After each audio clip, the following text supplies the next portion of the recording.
I do not. Oh, yes, I have one. Yeah. I have one here. All right. So let's begin like we began last week, and that is with the story from Daniel. Is there anyone here who wasn't here last week? Okay, we'll do a real brief recap. But we started this with this story from last week. From Daniel, many of you know from Sunday school class the story of Meshach, Shadrach, and Abednego. And how King Nebuchadnezzar in Babylon set up the golden statue, or the statue that was to be worshipped, and then made sure that everyone is. There's some chairs back here, Brendan. And then wanted everyone to worship this golden statue. The Jewish managers refused to, Meshach, Shadrach, and Abednego. Somebody told on them, and so King Nebuchadnezzar gets angry. And can you read this with a loud voice? And this is where we pick up the story. Then Nebuchadnezzar, in furious rage, commanded that Shadrach, Meshach, and Abednego be brought in. So they brought those men before the king. Nebuchadnezzar said to them, "Is it true, O Shadrach, Meshach, and Abednego, that you do not serve my gods and you do not worship the golden statue that I have set up? Now, if you are ready, when you hear the sound of the horn, pipe, lyre, trigon, harp, drum, and entire music ensemble, you should fall down and worship the statue that I have made. But if you do not worship, you shall immediately be thrown into a furnace of blazing fire. And who is the God who will deliver you out of my hands?" Shadrach, Meshach, and Abednego answered the king, "O Nebuchadnezzar, we have no need to present a defense to you in this matter. If our God whom we serve is able to deliver us from the furnace of blazing fire and out of your hand, O king, let him deliver us. But if not, be it known to you, O king, that we will not serve your gods and we will not worship the golden statue that you set up." Okay, so last week we kind of talked about how, the class was about apologetics, and that is kind of presenting a defense of the faith, and how Meshach, Shadrach, and Abednego say to King Nebuchadnezzar near the end of the story that we have no need to defend the faith.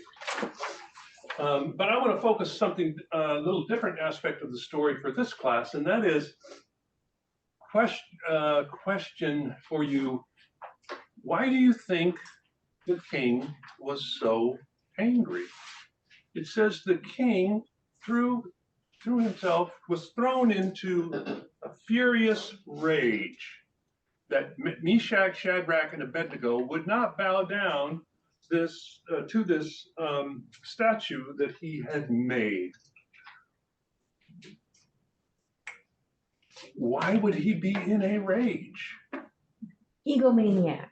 Egomaniac, okay. I was going to say he saw the statue as himself, and so it's an affront to him.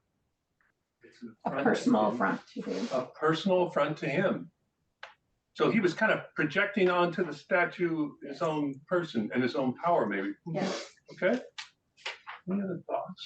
Control issues. He had control issues, as most authoritarians do, I would guess. Anyone else? And so that's a question we're going to maybe look more closely at later today as we think about some of the themes for today. Why do any of us get angry when someone contradicts our understanding of reality? Why do you fly in a rage on Facebook when someone says, "Oh, you're a bleeding heart liberal," or whatever you are, and challenges your political beliefs? Why do you feel that kind of thing right up inside of you? And so we're going to talk about that a little bit today. And what happens when we live in a pluralistic society where we all don't share the same versions of reality in our heads, right? And so maybe that's what Nebuchadnezzar, maybe it was more, maybe there's a more, what we would call, or what the writer of the book we're reading would call a psychodynamic reason. Psychodynamics just coming out of Freud, who said that maybe there's some reasons for our behavior that we aren't even conscious of, right? Coming from deep down inside, and we've got all these defense systems and everything, and you know, the Apostle Paul, when talking about his own sinful life in Romans chapter 5, I think it is, he says, why do I do the things that I don't want to do, and the things I should do I don't do, and you know, so we're grappling with these internal issues. So anyway, we'll come back to that, King Nebuchadnezzar, and let us begin with prayer. God, we pray that you guide our hearts and minds today as we seek to deepen our own faith and as Aquinas said, seek understanding about our faith and about the world. Amen. So as I'm going to adjust that because there are more people on there. Okay. So they're part of our group. All right. Is that, I just think it's, Make it stadium so seating? yeah, so, does any, like that, gallery? No. No. Participants. Touchscreen. Oh. Nice. Oh, that's, sorry, but where they're, They've taken their cameras. oh, if you guys want to be seen, it'd be nice to have you join us. You can, well, there's only, you could put your videos on. Maybe we don't need those. Sorry. And I have to have one on in the office, sorry. Okay, sorry to interrupt again. So a little story from my ministry. So I was a pastor at a church in Seattle. And on a Sunday evening, I was eating dinner. I think it was, you know, it was one of those times when you remember exactly what you were doing. I remember I was having a hamburger. And too much information. You know, it's when you get those phone calls and all of a sudden time stops and you remember everything that's happened. Right? So I know exactly where I was. I was eating a hamburger and I got this phone call. And it was from the managers of a church camp that my kids went to, and it was a camp run by one of the presbyteries up in Washington. And our kids went to it, and then there was also a young man in the congregation, about 21 years old, who worked at the camp kind of year-round as sort of a caretaker. And so I answered the phone and said, so-and-so, and I knew the people, manager of the camp, hey, how are you doing? And they said, they were pretty distraught, and they said, well, just calling to let you know that Max has died. Max was a 21-year-old who'd grown up in the church I was serving, he had been working as sort of caretaker, and he had been driving one of the utility vehicles, and it was kind of, there was some steep trails at this camp. He'd apparently lost control of the vehicle earlier in the day. No one knows what happened. They just, when these managers came back to the camp, they found him. And he said, well, you know, he has died and the coroner is on their way. Would you go tell his mother? So, you know, it's one of those things you do as a pastor that is the hardest thing in the world, but that's kind of what you've signed on for. And so, so I said, yes, I'll go tell his mother. So I had to go tell a woman who had raised Max as a single mother and only child, that her only child had died. So drive over to her apartment, and you know, I think the hardest 20 seconds of my ministry was that time between when she answered the door and when I actually told her, you know, when we exchanged pleasantries, and I asked her to sit down, and you do whatever you do when your friends meet. And then I have her sit down, and then I tell her what had happened. And of course, it was very, very painful. And the church just surrounded her with care at that time, of course. And the first time that she was able to come back to church, I was sticking pretty close to her. And of course, when someone has a tragedy like that and they're greeted by people from the congregation or anyone, no one knows what to say, totally, right? And so just hug her. And this one woman from the congregation came up to her and hugged her and said, God must have needed another angel. God must have needed another angel. So, how do you, this is how this person made sense of this incredible, overwhelming tragedy. How do you make sense of death? Any thoughts? I'm not that special. It's gonna happen. Okay.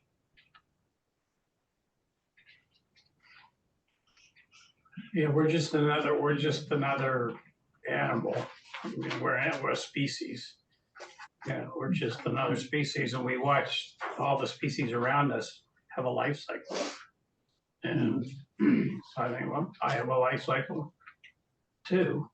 It's and having sat at a bedside of someone who died, and having been present at a birth, it was almost like the same experience. The experience of life, life coming into the world and a life leaving the world.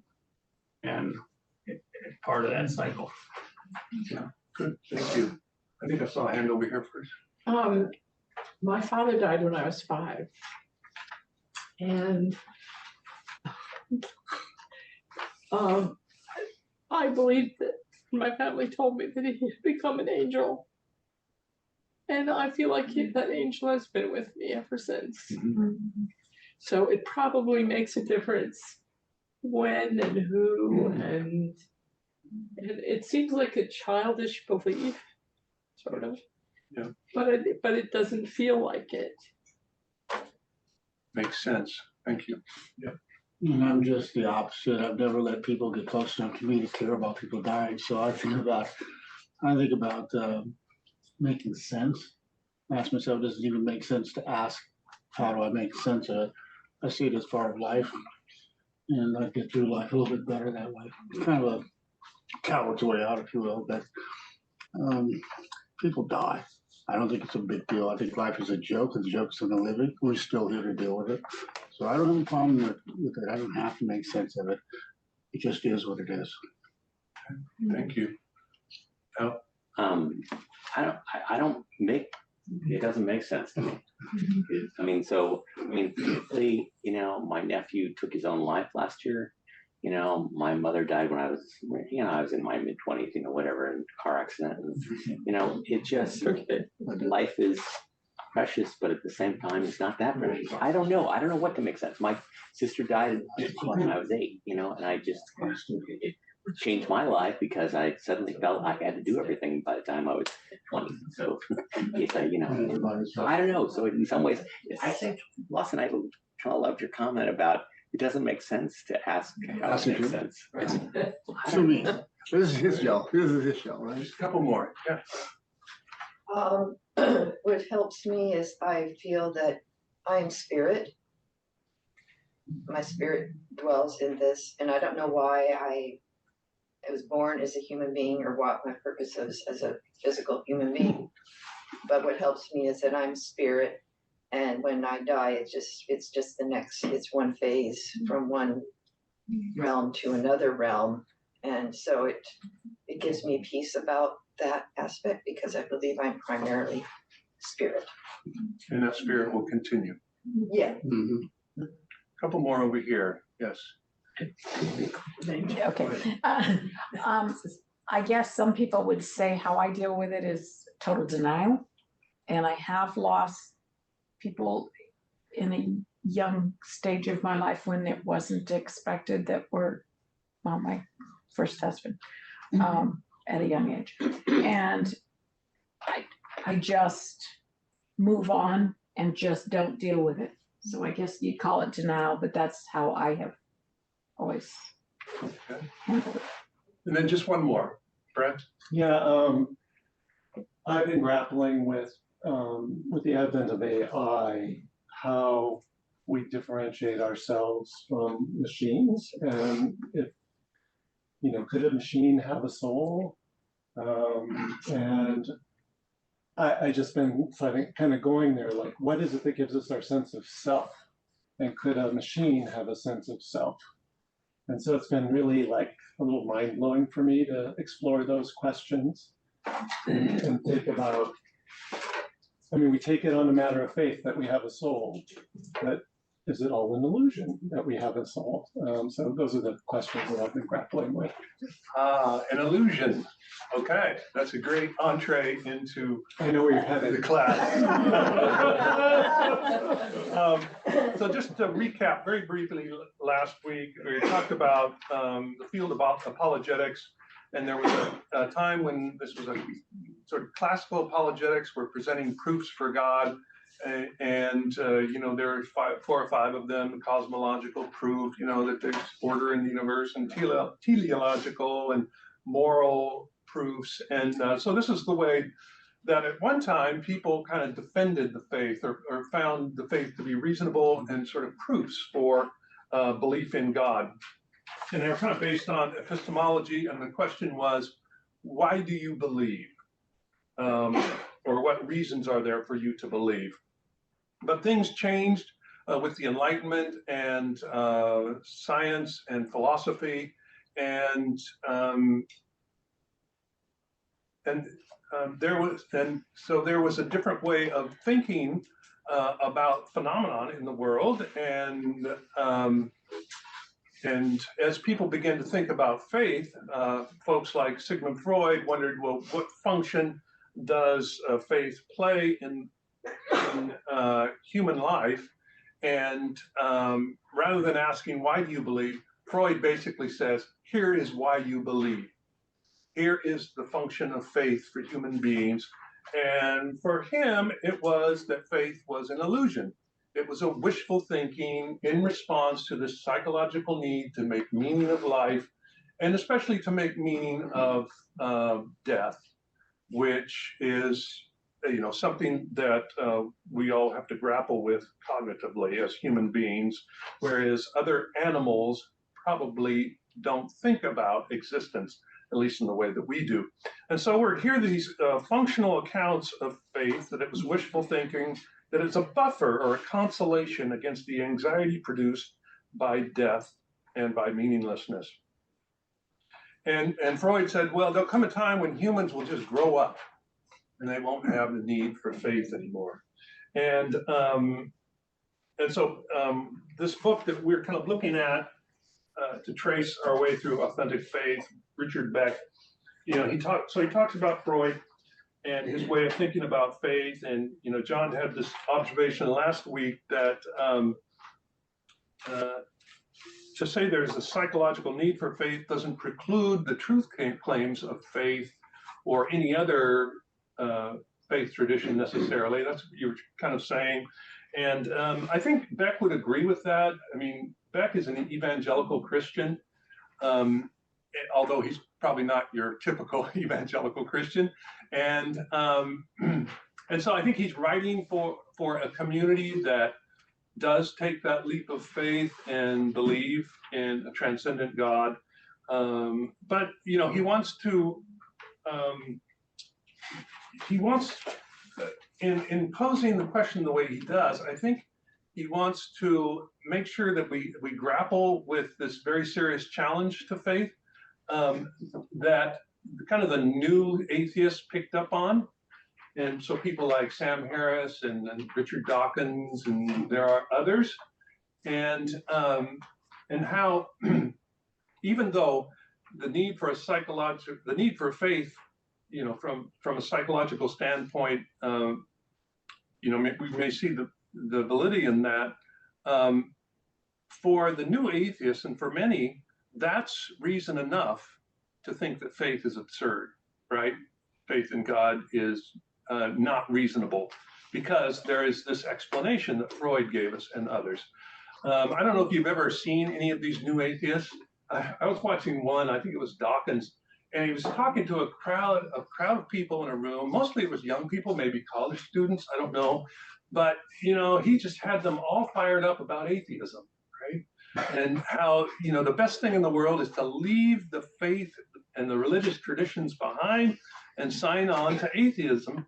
And, you know, it's just kind of this fervor was built up. And at the end, he had people come forward who wanted to discard their faith. And I'm just scratching my head and I said, I've seen this before. You know, I have witnessed the opposite side of this. And so, Altar call to atheism. it's an altar call to atheism. So, so we're going to see that even atheism is a faith tradition, or a meaning, a worldview, at least. And so, so I think Beck wants to take them seriously because they really have discarded faith because of Freud's functional reasons for having faith.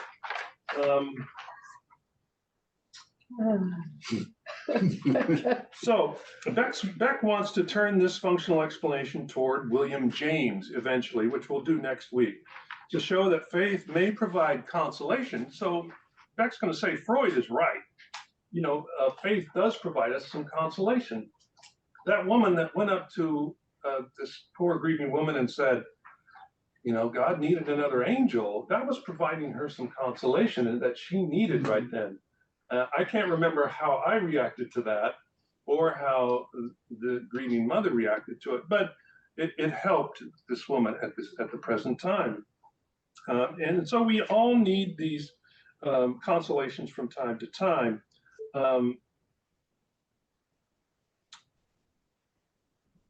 And so, but he wants to turn this and say, yes, it does provide existential consolation, but it also can provide a vehicle for existential awareness so that we actually, rather than buffer ourselves against death and meaninglessness, that our faith helps us to explore and find footing as we try to understand life in all its fullness and receive both the good and the bad.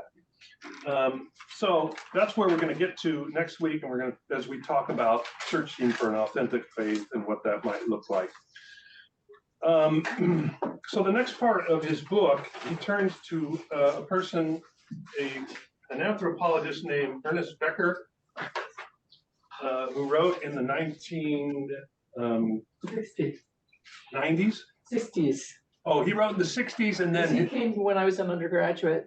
He came to my department for a year as a visiting scholar. Oh, where was that? In probably 67.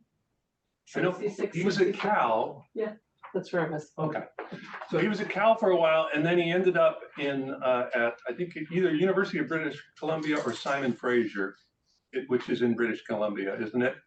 And he wrote his most significant books there: The Denial of Death, which won a Pulitzer Prize, and Escape from Evil, which was published posthumously after he died of cancer at a fairly young age.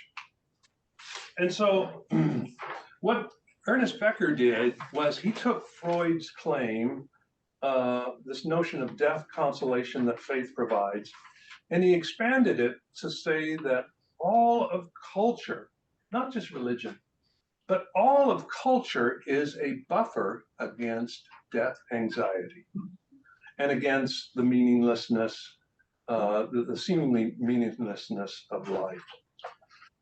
And that culture creates a path toward individual significance, which is the buffer against death. And so culture provides, and so everyone is religious, not just people who claim to go to church and have a religion. Everyone is religious because everyone is immersed in these symbols of culture and these culturally appropriate hero systems. In other words, the way that we gather self-esteem and significance in order to repress this unconscious fear of death, which is what Freud said it was, and Becker agrees that we have this, we may be able to rationalize death and meaninglessness up here, but what Freud says and what Becker says is that we're all repressing it unconsciously, and we do that through our culture. And so when I read that, I was probably more taken by it than I should have been, but it seemed to me to bring a lot of things together in regard to human behavior and human sin as we read about it in the Bible. Why do people why do we experience prejudice? Why do we experience war? What's going on here? Now, we may have some very rational explanations for that, but what Becker says is that it is a product of repressing and then transcending this fear. And so we'll read about this and discuss it, okay? So we repress and seek to transcend. Hopefully everyone has got one of these pieces of paper. So we're going to read a little Becker. Can someone read that first paragraph there? This is what Ernest Becker said. Oh, go ahead. Ernest Becker. This is what society is and always has been, a symbolic action system, a structure of statuses and roles, customs and rules for behavior, designed to serve as a vehicle for earthly heroism. Each script is somewhat unique. Each culture has a different hero system. What the anthropologists call cultural relativity is thus really the relativity of hero systems the world over. But each cultural system is a dramatization of earthly heroics. Each system cuts out roles for performances of various degrees of heroism. It doesn't matter whether the cultural hero system is frankly magical, religious, and primitive, or secular, scientific, and civilized. It is still a mythical hero system in which people serve in order to earn a feeling of primary value, of cosmic specialness, of ultimate usefulness to creation, of unshakable meaning. They earn this feeling by carving out a place in nature, by building an edifice that reflects human value. A temple, a cathedral, a totem pole, a skyscraper, a family that spans 3 generations. The hope and belief is that the things that humans create in society are of lasting worth and meaning, that they outlive or outshine death and decay, that humans and their products count. Okay, so what do you think about this? Does this make any sense to you when you think about the world and you think about culture and the meaning we subscribe in our culture? Yes.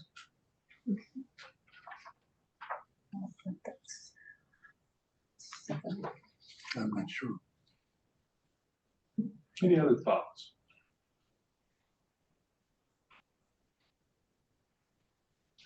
So let me ask this question.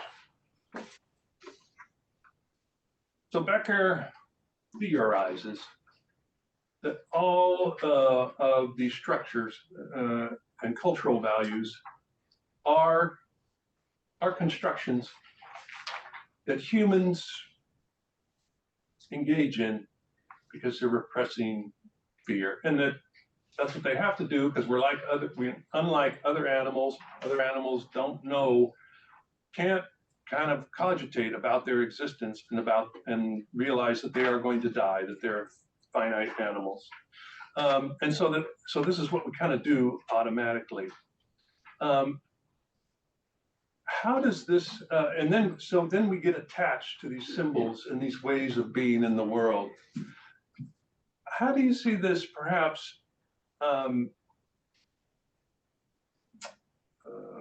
being played out? What does this look like in Scripture and maybe from Jesus's ministry? if we were to assume that Becker is right, what do you think Nebuchadnezzar is doing?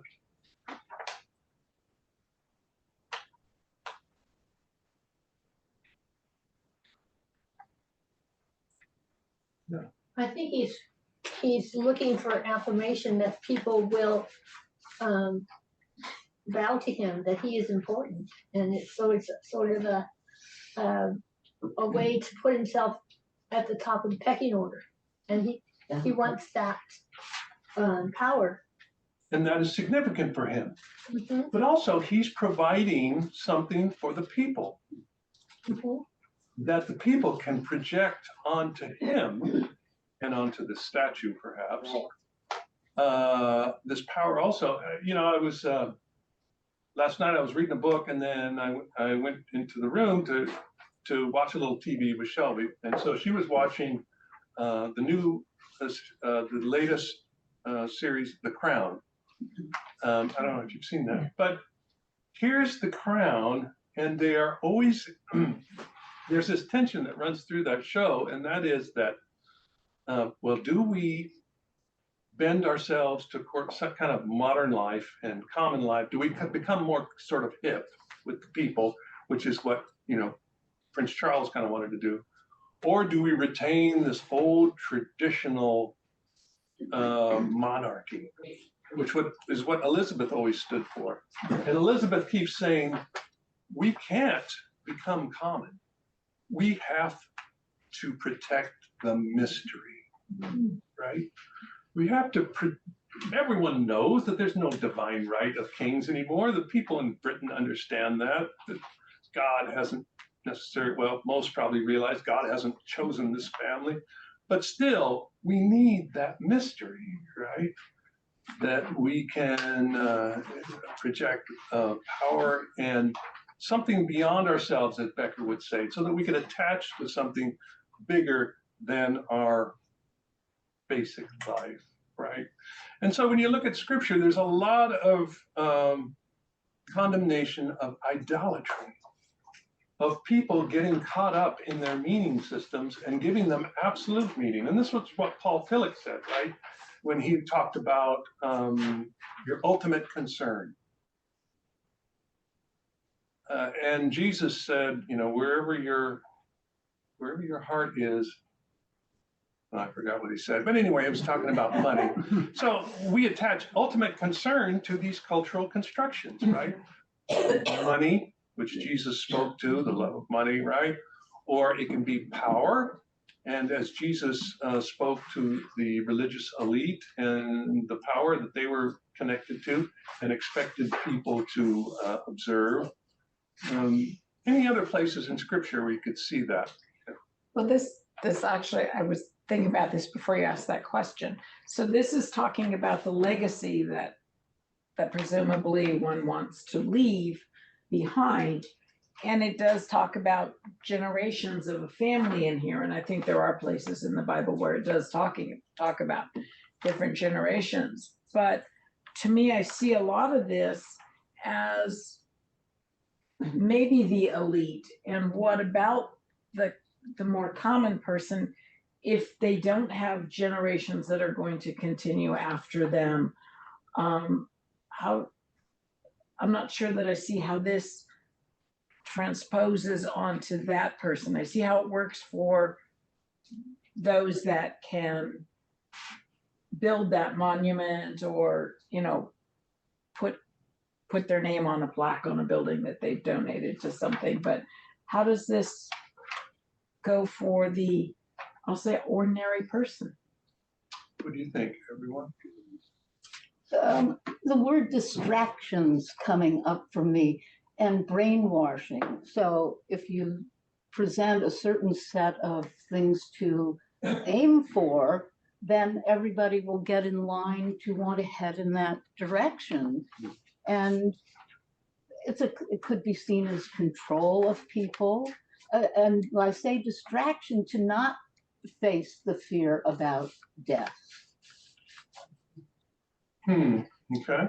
And I had the good fortune, I say now, of in the early mid-70s in Berkeley, getting on to Elizabeth Kluber-Ross, Ram Dass, Stephen Levine, and saw a presentation of Ram Dass, Stuart Alpert, saying, see people as already dead, so you don't worry about them dying and you can truly be with them. And that changed my life to have that opportunity. So, yeah, we'll talk a little bit more about that next week as we talk about integrating all aspects of life, even death, rather than repressing it. Wes, I got a thought on this is, it's about, somehow this is all about permanence, right? It's, you know, we're impermanent. We know we're gonna die. And this golden calves and whatever are about permanence. Even Nebuchadnezzar knew he was gonna die, but there was something he was gonna leave and create and leave something that he would live on through what he's created. And I'm thinking about the United States. And I'm thinking about, what about the Washington Monument? What about the Lincoln Memorial? What about all the things that we've placed in Washington, D.C., okay, as a symbol of this country? We want the permanence of our country.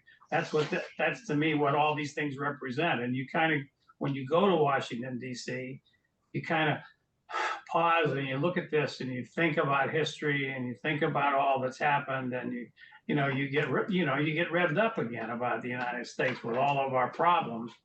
And so these things are symbols of permanence, and of course they're created by, the heroes get to have their picture on the statue or whatever. So I don't know, I wasn't thinking about the Bible so much as I was thinking about, well, how does this relate to what we have in this country? No, I think that's very good. And just before we go on, just to answer you, for ordinary people, it's however, or I think Becker would say, however we draw and whatever we do to find significance. And so in this country, it's a set of things. It's money, it's a career path, it's being proud of your family, and I think most existential philosophers would say there's some more benign ways of finding significance, and that is through our relationships, which are wonderful ways of finding significance. And then there are some more malignant ways, and that is consumerism, taking nature and twisting it so that we build all kinds of things and ruin it, or nationalism, or war. And these are all patriotism.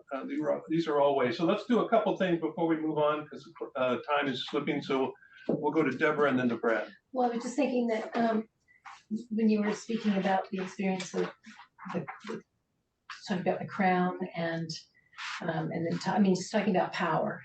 But I think sometimes that these idols or symbols are also a way of creating community. So I'm thinking that people in England, a lot of people probably just feel like, oh, that's so British, right? Or like when you say you get patriotism when you go to a sense of being able to belong to something, because I think that fear of, not only the fear of death, but that sense of aloneness that comes from complete fear of or meaninglessness, right? So insignificance. And so if you can belong to something, then you don't have to, I think it's not as isolating. You don't feel as insignificant alone if you can belong to the culture. So you may not be the star, you may not have built the monument, but you are part of the culture. That community is big, and a sense of belonging is huge. I think that staves off a lot of fear of the unknown. Yeah, Becker doesn't say all these are evil. He's just saying these are all, this is kind of the purpose they serve. And we may or may not agree with him, because not everyone did, for sure. Brad? The thought exercise I was going through was to think about the monastic life as an idol of sorts. In other words, when you lead the monastic life, you're in a life of isolation, prayer, and devotion, but that itself is a cultural way of being. And so what I mean by that is he was focused on idols or skyscrapers. It doesn't have to be a thing. It could be a way of being that gives your life meaning. And it could be an isolation, prayer, and devotion that gives your life meaning. Yeah, and this is what Jesus and the reformers and prophets were always saying, is drawing us back from these, one of my favorite liturgical observances is Ash Wednesday. When you just say, okay, I'm going to die and everything I love is going to die. Everything's going to die. And what do we, if once everything dies, what do we have left? Well, we have God. And so Jesus and the prophets were always calling us back from these constructions to faith in God alone. If you read Kierkegaard, of course, that is his big message. So I think, yeah, it can be a very simple just worldview or way of being in the world that we're called always to step back from and recognize in what ways it helps us transcend this great fear that we all have, and we shouldn't, that we recognize is just part of our existence. One more before we move on. Well, I think in rereading the last sentence of the paragraph we just read, captures a lot of this discussion. The hope and belief is that the things that humans create, that can be a variety of things, as Brad has suggested, not just monuments, etc., but the value system that we create or the community we create in society are of lasting worth. We want those to have lasting and meaning, that they outlive and outshine death and decay. The humans and their products count over time. Yeah. Death occurs two ways. The body, this is my belief, the body that we inhabit, and then the memory of that in whatever, in our society, in a variety of ways, in the people and relationships we've had, and their memory of us, and things, it may be monuments and pyramids that create. But we die twice. Once those two are gone, I think it's a permanency for me. I mean, have you ever really been with somebody or been yourself deeply depressed? And people who are deeply depressed, they see through all the illusions, right? They have this sense that life is meaningless, that all these things that other people draw great self-esteem and satisfaction from, they just don't hold the same. And so I think this is, in some ways, what Becker is saying. We need these things to give us significance. And maybe we can talk more about that. But let's just move on now to this next thing. And this is by Richard Beck, not by Becker. Can someone read where it says Beck 76? Sure, I will. Okay. This has become an acute problem in modernity. As our world grows smaller and more pluralistic, we are confronted with a bewildering diversity of values, customs, ethical systems, and religious beliefs. We live in a world where gay and straight, atheist and theist, and Christian and Muslim work side by side. This daily exposure to alternative hero systems threatens our belief that our particular cultural heroics, our way of life, are eternal and timeless. As noted earlier, in our modern pluralistic society, there is a fragility of meaning. We see now that this is largely due to the clash of worldviews we encounter on a daily basis. Pluralism hints that worldviews are relative and not timeless and eternal. And if this is so, is anything to be counted on? Where am I to find meaning, truth, and significance in the face of death if the foundations have all turned to sand? The fear inherent within modernity, the anxiety of the ideological order calls my worldview into question, is one explanation for the rise of fundamentalism in the modern era. So, being in contact with people who see the world differently than you can be an annoyance, but it also can trigger existential, real existential pain and uncertainty, which causes us pain. And so Nebuchadnezzar, yeah, he's power, and maybe he's angry because they're not doing what he says. But also the fact is, this Babylonian who worshiped Babylonian gods has brought these Jewish people to Babylon, and they have a different God they serve, a different worldview. And maybe he's furious because that makes him wonder whether my worldviews are true or not. And so they become a challenge to him, and so he grows furious. And we can see this in social media conversations about politics, about everything. You think differently than me, and all of a sudden, nice people just get out of hand, don't they? And just attack one another. And so this is one of the reasons we have such strong reactions to them, is because we have this need that our worldviews are repressing this very strong fear that we have. Okay, so we got to get going here. I want to play, I'm going to share the screen so that we can hear a fellow talk. So what? Becker has these theories, right? In the 1970s. Well, in the late 1970s, early 80s, these experimental psychologists come along and said, well, I think Becker was right, but how do we know? You know, these are things happening in human beings. And they started trying to find ways of determining whether Becker and this understanding of culture and faith was right or wrong. And they established a part of existential psychology called terror management theory. And if this works, then this person is going to explain, for about 10 minutes, is going to explain this to you. What would happen if we got some people and if we reminded some of those people about their own mortality? And then let's get another group of people and we're not going to remind them of their mortality. We'll remind them of something. Proselytizers on the planet. If that doesn't work, just kill those bastards, thus proving that your ideas and your God are superior after all. My God is better than your God, and we will kick your ass to prove it.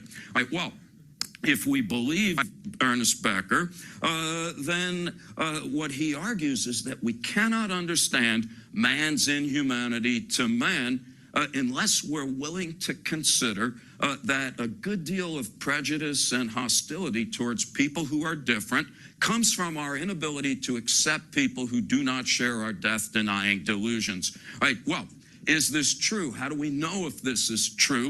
All right, so what Jeff and Tom and I did was we had an accident. We were sitting around one day bowling, and a thought struck us. It doesn't happen often, but it was a good one. We said, all right, here's what we're going to do.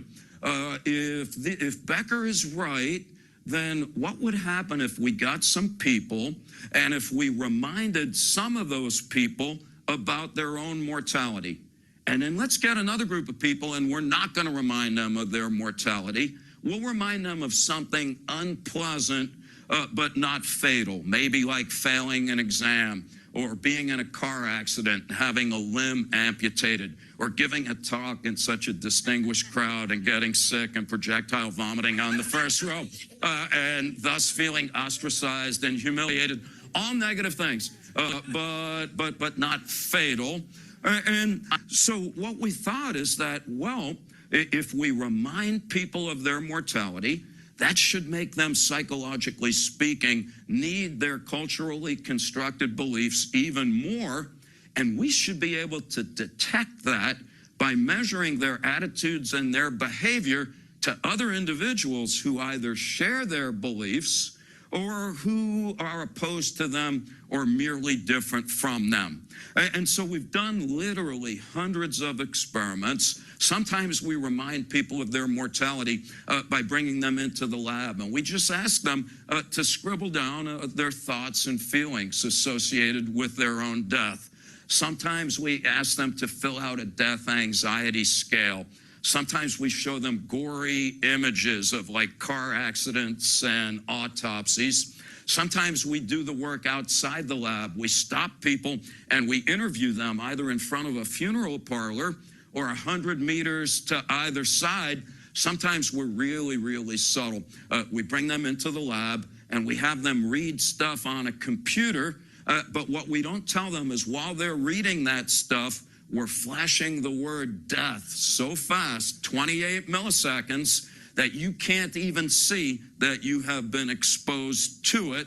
And my point is that all of the studies that I'm about to talk about, doesn't matter how you remind people of their mortality, it produces the same outcome. All right, so let me tell you about the first study, almost the first study that we did. It was at the University of Arizona, and we had Christian participants that we randomly divided into two groups. We reminded some of them about their mortality, reminded others about something unpleasant, and then we asked them to evaluate other students who were very, very similar, except some of them reported that they came from Christian families and some reported that they came from Jewish families. And what we found was quite striking. In the control condition, and momentarily restoring my faith in humanity, our Christian participants didn't discriminate. They rated the Jewish and the Christian targets equally highly.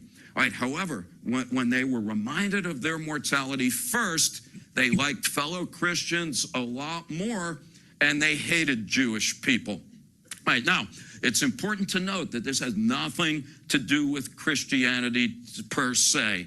To be silly, the 5 Jewish people in Arizona were busy that day, so we only used Christians. But if you go over to Israel and you have Jewish people and you remind them of their mortality, they like Jewish people more and they hate Christians. If you go to India, and you remind Indians of their mortality, they love Indians and they hate Pakistanis. Not only do these death reminders radically influence our attitudes, they also influence our behaviors. So Germans reminded of their mortality sit closer to fellow Germans, and they sit further away from people who appear to look like Turkish immigrants. We did a study in Iran where we had Iranians and we reminded them of their mortality, and we asked them if they supported suicide bombing. And we also asked them if they wanted to become a suicide bomber. And what we found was astonishing. Iranians in a control condition, they were not big fans of suicide bombing, and they certainly didn't want to become a suicide bomber. But after they were reminded of their mortality, they were very supportive of suicide bombing and quite willing to consider becoming one. I don't know about you, but I find that discombobulating. At the same time that we did that study, we did another one in the United States. Americans are very pragmatic. We're not about to blow ourselves up, but as you know, we're very happy to blow up other people. And we reminded Americans of their mortality. And what we found is that after being reminded of death, Americans were more supportive of the preemptive use of nuclear, biological, and chemical weapons against countries who pose no direct threat to us. And I like George Bernard Shaw. I don't know if any of you know his plays. And he's one of my favorite playwrights. And I think it's in Heartbreak House, where he says, when the angel of death sounds his trumpet, the pretenses of civilization are blown from men's heads into the mud like hats in a gust of wind. And I think that really sums up this line of inquiry. All right, let's set this aside and let's move on to another area of interest to us. And this has to do with the effects that existential fears have on political preferences. Who's ever heard of the German sociologist Max Weber? Is anybody back? And my point is Weber, an excellent non-pharmacological intervention for insomnia, but also a profoundly important thinker who at the beginning of the 20th century introduced the term charismatic leader. I know you've all heard that term, but what Weber said is that in times of historical upheaval, people often become attracted to a certain kind of leader, a kind of superficially larger than life, almost heroic individual who is often believed to be divinely ordained to rid the world of evil. And a lot of people have used Weber's analysis of charismatic leadership to understand Hitler's rise in Germany. Because remember, Hitler was elected in the 1930s, and we got interested in this, unfortunately, in the aftermath of the events of September 11th, 2001. Depending on your age, who remembers what you were doing that day? And who also remembers that the president at the time was George W. Bush? And on September 10th, 2001, President Bush had one of the lowest approval ratings in the history of presidential polling. I hope you'll remember that, those of you that were around. 3 weeks later, he had one of the highest approval ratings. Who remembers that? Again, just a couple of head shakes. And this was true for Democrats as well as Republicans. And we wondered about that. Why? What happened to President Bush? Was there a magical metamorphosis from a functionally illiterate oil industry neocon meat puppet to a competent and efficient public servant? Maybe. Or, silliness aside, or could the events of September 11th have posed an existential threat to the American public to the extent that, quite unconsciously, we became attracted to the president who 2 days after September 11th said, we will rid the world of the evildoers.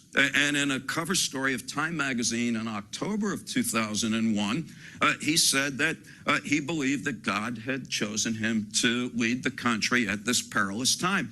So we did a bunch of experiments in 2003 and 2004 all over the United States, where we would remind some people of death and some people of something unpleasant. And then we asked them, well, do you support President Bush and his policies in Iraq? And in every one of the studies, we found that Americans were not particularly enthusiastic about the president or his policies in Iraq, except if they were reminded of death first. And that substantially increased their enthusiasm for the president and his policies. And in one particularly striking experiment that we did 5 weeks before the 2004 election at Rutgers University with Americans who were registered to vote and who intended to vote, we reminded them, randomly divided them into 2 groups. One group thought about death, the other group thought of something unpleasant. And then we just asked them, who are you going to vote for in the election? Not a public proclamation, private ballot, stuff it in the box. And what we found was astonishing. In the controlled condition, people said that they intended to vote for Senator John Kerry by a 4-to-1 margin. But when reminded of their mortality first, they said they intended to vote for President Bush by a 3-to-1 margin. Now, I wish we had the lights on so I could ask you if you understand how profoundly disconcerting those findings are. And these findings should concern any of us, regardless of our political predilections, because they have ominous implications for democracy, which ideally tells us that elections should be decided by rational deliberations of people. Comments about this? This guy is very interesting. I heard him up in Seattle at Seattle University. And so I guess where we're going with this today is we do want to talk about the authenticity of faith. And so this is where Richard Beck leaves us as we begin to look at integrating all that we've learned. So where does this leave us, he asks? If religious belief is, as seems clear, used as an existential defense mechanism, a buffer we place between ourselves and death, can we conclude that religious belief is an illusion, as Freud contended, and as Becker would say, all of culture is this illusion we create? How are we to think about the nature of religious belief in light of these revelations? And that's what we'll talk about next week. Because we will turn from Freud, and he will turn from Freud to William James, who has a little bit different way of thinking about faith, while not dismissing the existential psychologist. William James is a pragmatist, and we'll look at some other people who see things the way William James sees things. And at the end, we'll hope to integrate all that we've heard, and which is the way I think we come to an authentic faith, is to, as the creed says Jesus did, we descend to the dead. We descend into the worst places, not only of ourselves, but in the human experience, in order to integrate that into our lives, which is kind of a Jungian thing too, right? familiar with that, the idea of the shadow and integrating shadow. So anyway, we'll talk all about that next week. Are there any final comments or questions? I look forward to the resurrection. The resurrection, yeah, sorry we spent so much time thinking about death today. So come to the concert tonight and cheer up. It's gonna be good. Yeah, okay. Thanks, everybody. Hope to see you next week.